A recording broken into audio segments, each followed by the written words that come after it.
Mackenzie Johnston with Cattle News Central, bringing you your November 29th cattle industry headlines. Brought to you by AgRisk Advisors.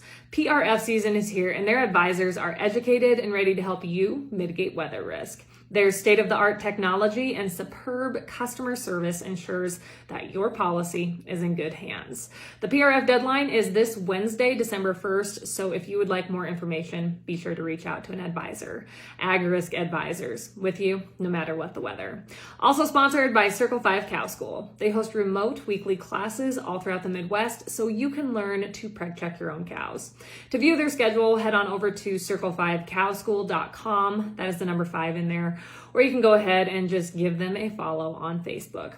We are also sponsored by U.S. Cattlemen's Association. They're going to be hosting their annual meeting up in Spearfish, South Dakota on December 10th and 11th.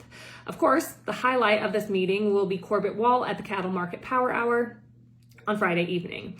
The Cattle Market Power Hour will also consist of a capital update, a beef supper, and a live auction, a fantastic event for only $25 a ticket. This whole meeting is one you're not going to want to miss, so if you would like more information or if you would like to get registered, head on over to uscattlemen.org. According to Meeting Place, last week, union workers at Cargill's beef plant up in High River, Alberta, rejected the company's contract offer, increasing the chances of a strike come December 6th.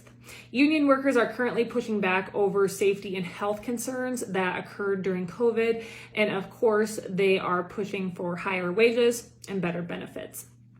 As December 6th draws near, ranchers and feeders' concerns over the matter are growing increasingly loud as the plant in High River processes about a third of the beef in all of Canada.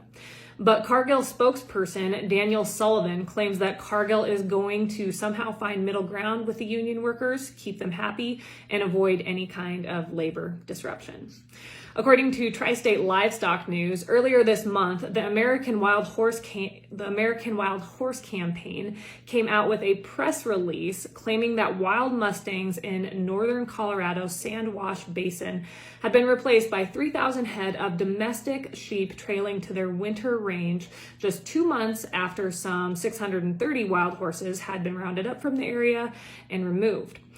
The press release also noted that the Sierra Club has joined forces with the American Wild Horse Campaign to rid wild horse herd management areas of domestic sheep and cattle. So essentially, anywhere on BLM ground that we have wild horses, they want to get rid of all sheep and cattle grazing. Pretty far-fetched.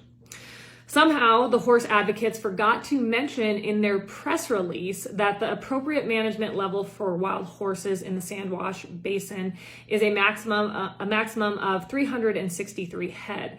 And before the roundup, almost 900 horses were inhabiting the area. It wasn't that long ago that the Sierra Club had a much different stance regarding wild horses and burros. Back in 1981, the club adopted a nationwide policy that called for wild horses and burros, which at that time they referred to those animals as feral horses and burros. They wanted those animals to be eliminated from key wildlife habitat and carefully regulated to minimize conflict with wildlife, livestock, and other range values. So essentially, they've done a total 180 on their stance concerning this issue. So earlier in May of this year, the Sierra Club adopted a new policy that likens wild horses and burros to wildlife and advocates for livestock to be eliminated from herd management areas administered by the federal government. The scary thing about this policy is that the club has an annual revenue stream of $156 million. So they definitely have the financial backing to push their agenda. Athan Manuel with the Sierra Club sent a letter to Interior Secretary Deborah Haaland back in September requesting all cattle and sheep grazing be halted on all horse-occupied BLM herd management land areas. So this is a big request, to say the least, considering that BLM, they manage wild horses and burros in 177 herd management areas across 27 million acres in 10 Western states. In this letter, Manuel claims that addressing livestock-induced ecological issues within BLM herd management areas would possibly restore the ability of these lands to sequester carbon, help climate stabilization efforts, improve riparian conditions and water quality, and also address biodiversity issues. He believes that if the Sierra Club's agenda is successfully implemented, it could play a role in Biden's 30 by 30 plan, a very scary agenda that they are bringing to the table.